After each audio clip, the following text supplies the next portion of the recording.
Баршаңызға қайырлы күн. Көпшіліктің сұранысы бойынша бүгін біз сіздермен сәукеле нан себет және де осындай әдемі тоқаштар дайындайтын боламыз. Видеоны көрмес бұрын менің каналыма тіркелмеген болсаңыз тіркеліп, жаңа видеоларды жіберіп алмас үшін қоңыраушаны басып қоюды ұмытпаңыздар. Алдымен қамырын дайындайтын боламыз. Ол үшін жылы сүтімізді құямыз, оған жылы суымыздан құямыз. Құмшекерімізді саламыз, араластырамыз, тұзымыздан саламыз, ашытқымыздан саламыз және барлығын араластырамыз. Сонан соң бір қасық ұнымыздан салып, араластырып, осындай расстойка жасаймыз. Қазір 10 минутқа бетін жауып, көтерілгенше қойып қоямыз. Осылайша біз ашытқымыздың жұмысқа жарамды екенін тексеретін боламыз. Міне біздің ашытқымыз көтерілді. Енді жұмыртқамыздан саламыз және араластырамыз. Сонан соң қалған құмшекерімізді салып араластырамыз. Сұйық майымыздан қосамыз. Және де електен өткізілген ұнымызды қоса отырып қамыр илейміз. Біздің қамырымыз жұмсақ, бірақ қолға жаспайтын болып шығады.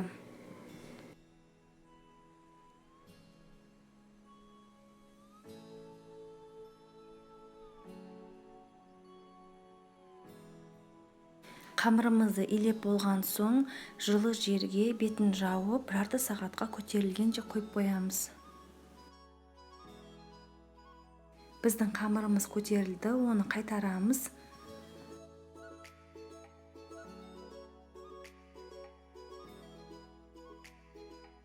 Осындай қатты картон қағаздан сәукеленің формасына келтіріп жасаймыз. Және жан-жағын қыстырғышпен қыстырсаңыздар, не болмаса скотчпен қыстырып қойсаңыздар болады. Мен осындай канцелярский қыстырғышпен қыстырдым. Және де артық жерін кесіп алып тастаймыз. Міндетті түрде сыртын фольгамен қаптаймыз. Себебі біздің қағазымыз пешке кірген кезде жанып кетуі мүмкін. Сол себепті фольганы пайдаланғандарыңыз дұрыс.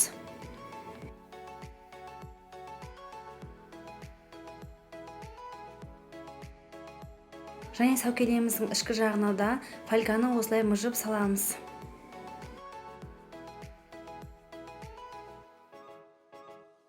Қамырымыздың осындай бір бөлігін аламыз және оны оқтайдың көмегімен жаямыз.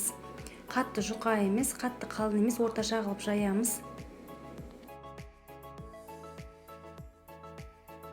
Жайған қамырымызды осылай пышақтың көмегімен осылайша кесіп шығамыз.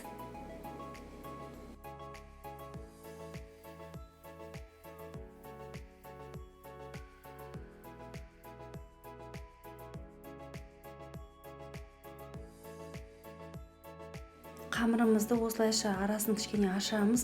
Сонан соң сәукелемізді қойып, осылай сыртын қаптаймыз. Және де шетіндегі стыктарын бір-біріне келтіреміз. Артық қамырларды алып тастаймыз. Барлығын дәл видеодағылай жасаймыз.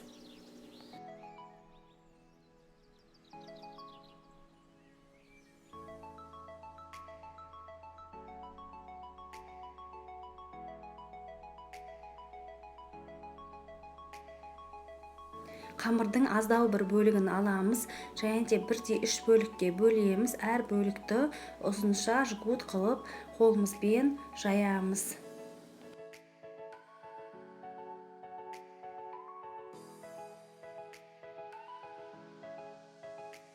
Осы жасаған жгутымызды өреміз. Және де бұл біздің сәукелеміздің бас жағына қоятын әшекейіміз болады.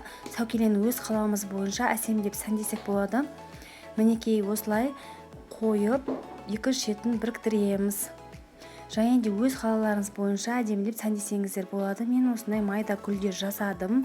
Және гүлдерді сәукеленің жоғары жағына осылай орналастырдым.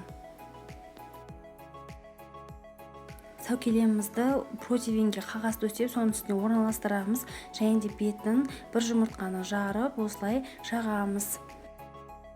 Беті әдем болу үшін кунжуттан себеміз. Қызып тұрған духовкада 180 градуста шамамен 20-25 минут дайын болғанша пісіріп аламыз. Достар, міне өте әдемі, дастарханның көркін ашатын біздің сәукеле нанымыз дайын болды. Міндетті түрде жасап көріңіздер, сіздерге ұнайтынына сенімдімін. Келесі осы қамырдан тоқаштар пісіретін боламыз. Ол үшін кішірек зуала қамырымызды орташа қалыңдықта жаямыз. Және де осы дөңгелекшелердің көмегімен кесіп аламыз. Осы дөңгелекшелеріміздің бетін жауып 20 минутқа көтерілгенше жылы жерге қойып қоямыз. 20 минут уақытымыз өткен соң тапамызға майымызды құйып, қыздырып, қызған майға тоқашымызды қуырамыз. Екі жағында орташа отта қуырамыз. Сол кезде бізде бір текті әдемі тоқаштар шығады.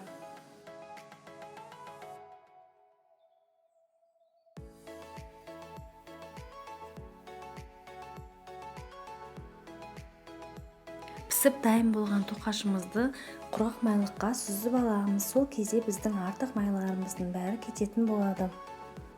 Келесі нан себет дайындаймыз. Ол үшін осындай шыны ыдысымызға фольганы ораймыз. Және де фольганың бетін сұйық маймен майлаймыз. Сол кезде біздің нан себетіміз фольгаға жабыспай алынатын болады.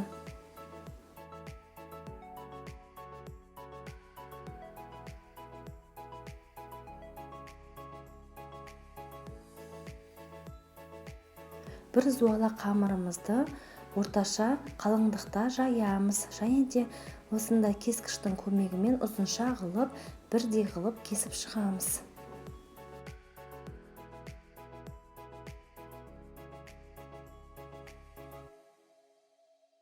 Әр кесілген қамырымызды ыдысымыздың бетіне осылай қойып себет жасаймыз.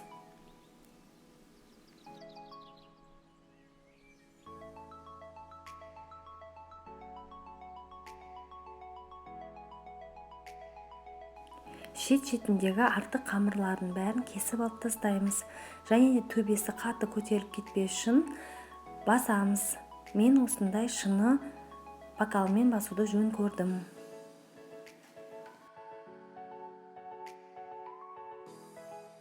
Қамырымызды тағы осылай ұзынша қылып кесіп аламыз. Және де дәл видеодағыдай жасаймыз.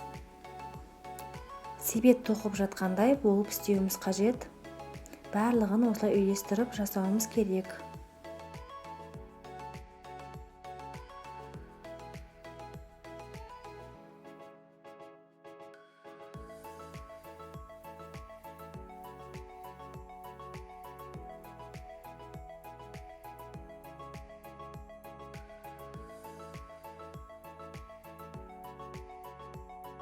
Себетіміз дайын болған соң противенге қағазымыз төсеп қоямыз.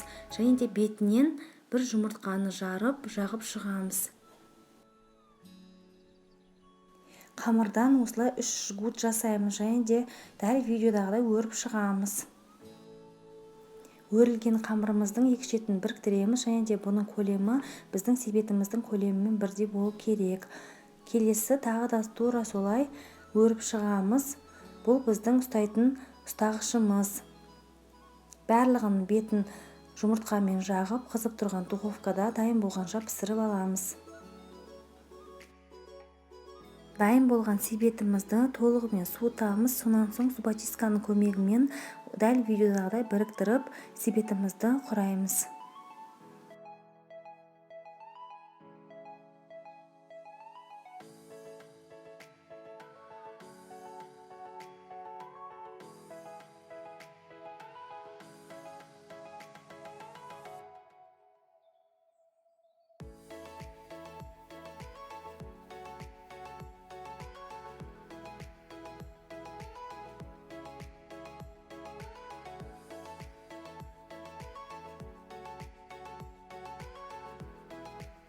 Біздің өте әдемі, нәзік, жұмсақ болып шығатын себет нанымыз дайын болды. Міндетті түрде жасап көріңіздер. Ішін өз қалауларыңыз бойынша толтырсаңыздар болады. Мен бағана жасаған тоқаштардың көмегімен ішін толтырып шықтым. Келесі видеода кездескенше сау болыңыздар.